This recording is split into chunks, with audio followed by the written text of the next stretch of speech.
the introduction to OpenEXO has not disappointed. OpenEXO just ticks the box for me again and again. So I'm loving being a part of this community. This really can challenge my current thinking and my current business approach and trying something new. Hello, everyone, and welcome to this month's Member of the Month with Maria Trysla. And I forgot to ask Maria if that's how I say her surname beforehand. Yes. It was one question I had to ask, and I forgot. So I hope I got it right. Maria's thumbs You up did. make it seem like I did. So Maria, congrats on Member of the Month. Can you tell us a little bit about your journey to joining OpenEXO and what attracted you to join and how the experience has been so far? Thanks for the recognition. It's a heady group to be involved with. I was introduced to OpenEXO by Dr. Robin Rise. And I've known Dr. Robin for a number of years. And when she says, "Hey, Maria, check this out," it's usually an insightful and engaging new thinking that expands my perspective. And so the introduction to OpenEXO has not disappointed. Robin Rise continues to track 100% from my perspective, but it's just been really great to meet like-minded people who have this same kind of thinking and how we can empower business in the world for that matter. Yeah, no, absolutely. The massive transformative purpose is part of the EXO model. And your massive transformative purpose is about transforming SaaS and technology brands to their true revenue potential. Can you maybe elaborate on that? What inspired that and what drives your work in the SaaS and technology space? You know, I've spent the majority of my career in technology. So I started in telecommunications, then went to technology, heavy down on SaaS, software as a service. And that usually entails working with engineers. And what I find too many times is the lack of acknowledgement in defining the company's value proposition or the product's differentiation. It's similar to if they build it, they will come kind of thing. And it's just not the case. And so I started to have the language about, just like engineering, there's engineering principles, marketing and sales has principles too. And those are fundamental steps that you need to take in order to define your brand, your go-to-market strategy, your sales methodology. Otherwise, I hate to say it, you're not going to realize accelerated growth. And that's why I stated this as my MTP.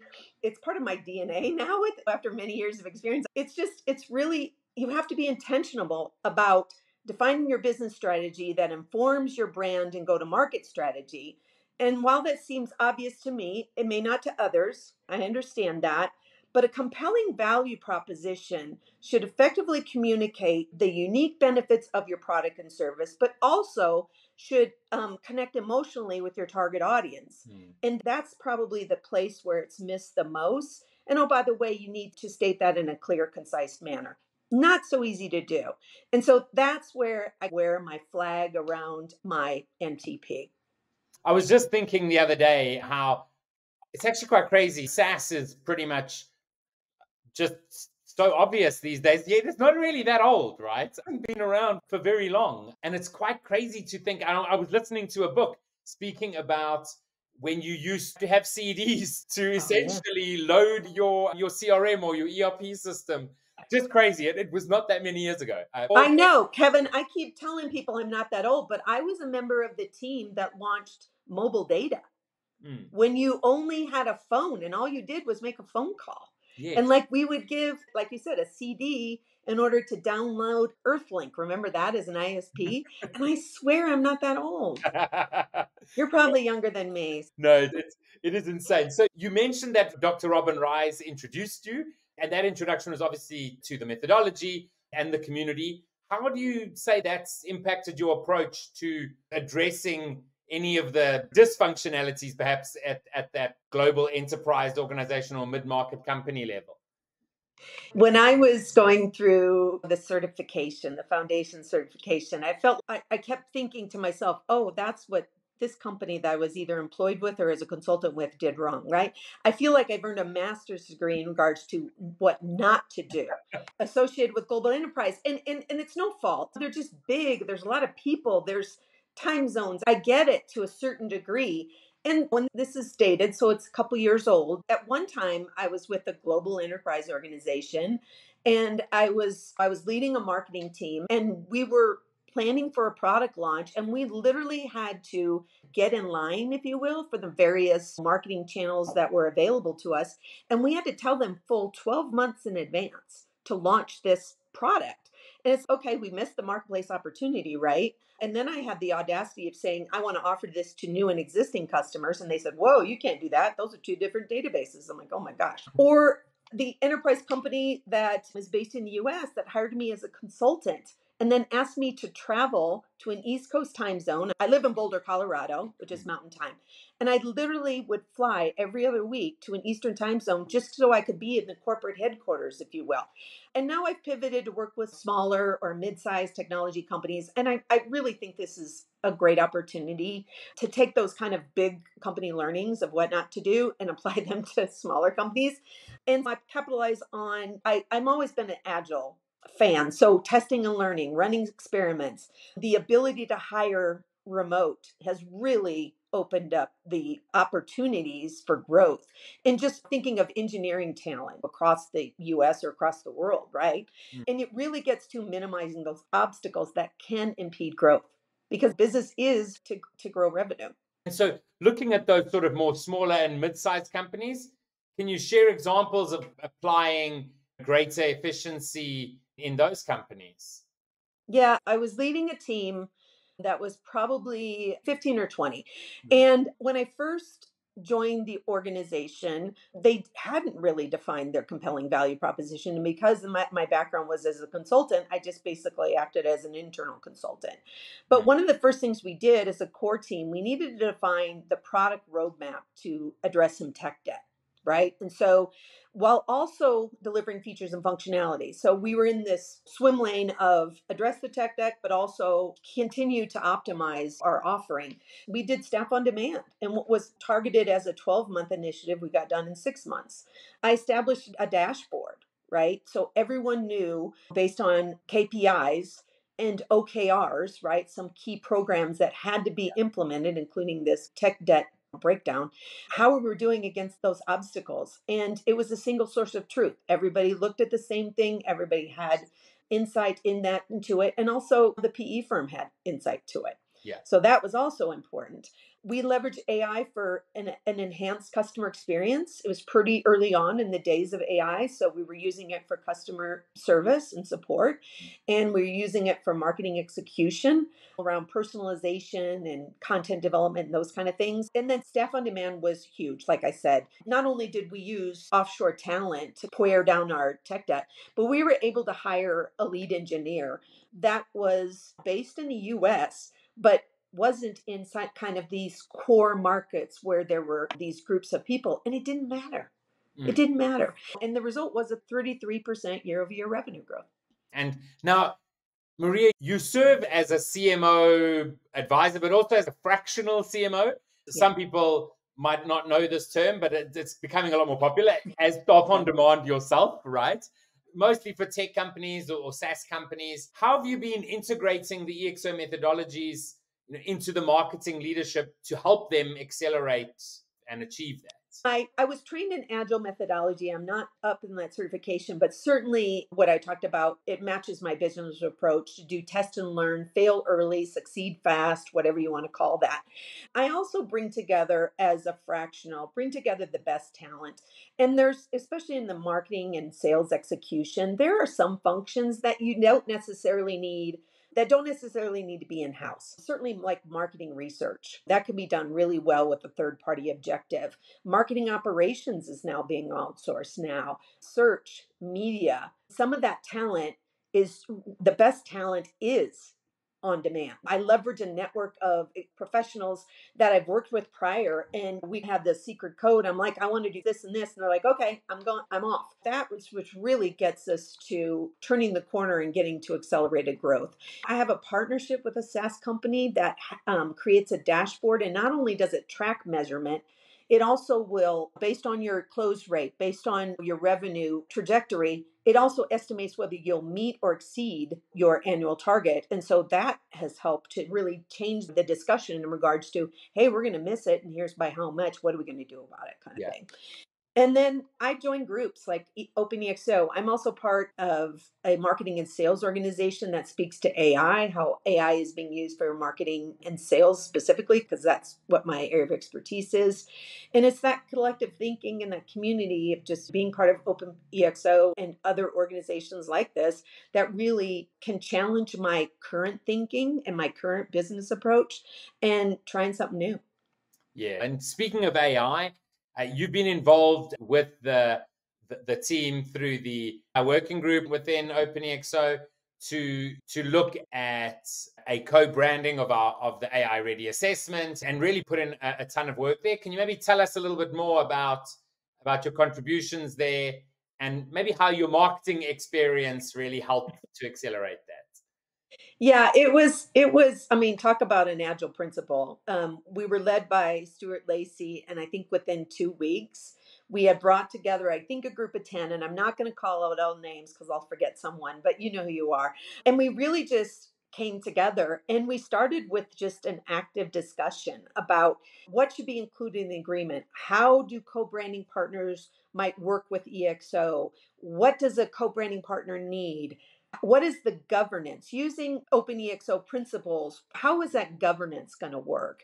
And so it was really based on this discussion that I volunteered to put pen to paper. And I did raise my hand because it was like, this is what I've done before. I've reviewed countless co-branding agreements, marketing agreements, consulting agreements. I've either written them for legal or I've reviewed somebody else's work. So I kept raising my hand, basically. I raised my hand twice, and then this other piece wasn't done, so I just did it. I didn't even tell anybody. I brought forth the governance, co-branding, and pricing addendums, and really, it was the work of the subcommittee and all of their insights. It made it faster. Now, some of my experience allowed it to go faster, but it really was the collective effort.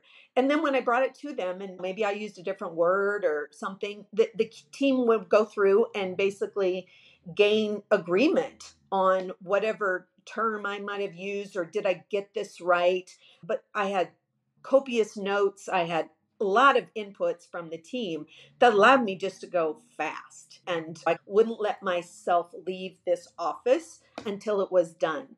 And it wasn't too late of a night, but let's just say we ordered pizza that night. And so it was a really fun experiment. And it was fun to be a part of it and Yeah. creating that. And the subcommittee really, it did accelerate the effort amazingly. And hopefully now it's the agreements in legal, and hopefully we can launch this pretty soon. But Stuart Lacey is our guide. I was maybe more of a implementer in this point in time.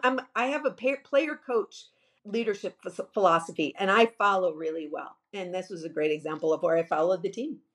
It was fun.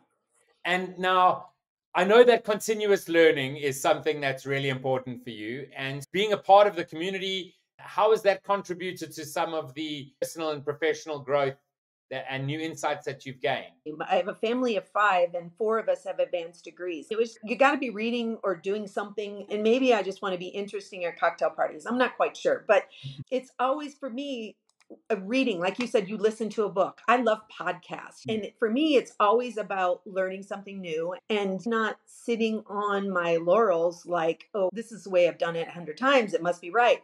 It's not always right. And there's always new technology. Oh my gosh, has AI not demonstrated that about how much the efficiency of work can be realized by AI? And I seek out learning opportunities. I had an executive coach once as a member of that large global enterprise company, and that was really cool. I had a great experience with that. Now I'm sharing it with my son who's getting his undergrad in business, and like we read Shoe King by Phil Knight, and just because I knew he was a former high school athlete, and that was a topic that he could relate to, and so we read it together. So Yeah. I'm out there getting certifications. I'm certified in AI for marketing. I'm certified in business discourse, and OpenEXO just ticks the box for me again and again. So I'm loving being a part of this community, and I appreciate the welcome that I've received.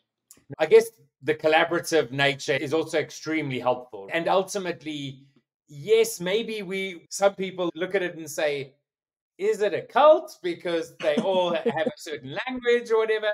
Speaking about MTP and staff on demand, but giving that, a lot of those principles a name is helpful, right? Because I'm pretty sure you've realized that when you were running companies, you were potentially doing some of these things, but now that you actually can name it, it helps you to manage it a whole lot better, right? It's a So, distinction. When it's a distinction, it helps to maybe someone who hasn't studied OpenEXO. Okay, that's fine. You can expose them to it, but you can say, this is what I mean by step on demand. This is what I mean by establishing the interfaces. And I think it elevates the conversation with whoever you're speaking to. yeah, exactly. Now, Maria, you've been CEO of 2 SaaS companies and achieved significant growth and successful exits. What are the key lessons that you learned from that you actually apply in the fractional roles or advisory roles that you take on? I think having sat in the seat of the CEO, I am intimately aware of the issues and opportunities that can garner your time and attention, right? And I'm not saying it just happens at the CEO spot. It can happen in any role, but it's like someone shared a statistic with me, even I think it was last week, that said recently, like a 5-minute task, something that's supposed to take you 5 minutes, literally will take you 30 minutes because it pulled you away from something else, you focused on it, and then you have to re-engage. So that in itself is really, you're taking your time and attention away from something that maybe needed to be immediately addressed. And that's just one of those things that you have to be intentional of the time. There's only 24 hours in a day. And I think maybe OpenEXO helps to that, is focus group of one kind of thing, is that you can use the distinction to really level set and have opportunities about, am I going to focus on this when over here needs attention? So it's not necessarily the fire drill every single day, but it's the long range plan. Are we marching towards our mission, vision, and value, right? Are we living it? Are we providing a true benefit? And I think those are what kind of resonate with me in regard to OpenEXO, because that's how you get exponential growth. It's really galvanizing your organization around a common goal. You create a tribe. You create maybe your own language. Acronyms are really big in technology, right? That's a different language. And it's that kind of commonality that you can spread, that people just goes, I get what you're talking to. And then we want to be part of a community, right? If COVID taught us nothing, right? If we want to be around people, and even around people could be you sitting in South Africa and me sitting in Colorado, we're Yeah, still connecting in a certain way. And technology enables that. So, yeah, exactly. We have to speak about AI. And as you've said, it is definitely creating an impact. It's definitely transforming industries. Can you give a bit of your perspective, perhaps a marketing perspective, around the impact of AI and what we can see, perhaps even into the future? yeah, speaking to marketing AI, I think it just builds efficiency in regards to what I'm doing. And especially maybe as a marketing consultant, and I might be juggling 2 or 3 clients, it just makes me more efficient. So, one thing I do is I use ChatGPT and Claude and Perplexity. I'll use them as a thought partner. I'll say, what about this idea as a thought leadership? And then I'll pit the LLMs against each other. I'll take something from ChatGPT and I'll give it to Perplexity and say, hey, ChatGPT says this. How can you improve it? It's great for content development, headlines, just a headline on a blog that makes it more interesting for people want to read it. That's it. And then I take it a step further in getting in the weeds of marketing. It's really important to define your buyer persona. And I can download from LinkedIn a customer profile and structure that as a prompt to learn the psychographics of the ideal customer profile and create that in the framework that I've used over and over again, and share that with a client in regards to the, or an internal organization in regard to the buyer persona. Is this the target market? And knowing that just makes it easier in regards to developing campaigns and messaging and honing your value prop. And don't get me started in regard to video development. I used to go to an agency, right, and say, I need to create this video. And that was $10,000 just to start, let alone if you had a voiceover or complex editing, it was cheap. And now you go out to Sora or something equivalent, and you can go out, and maybe it's not the highest quality, but it's certainly acceptable. And maybe it's a rough cut, or maybe it's your final. And it's just about efficiency. And part of that learning that ABL that we were talking about, always be learning, that feels to me like that's part of that too. It's just testing what other people are doing in regards to AI and how can I use it in my business. It's really beneficial.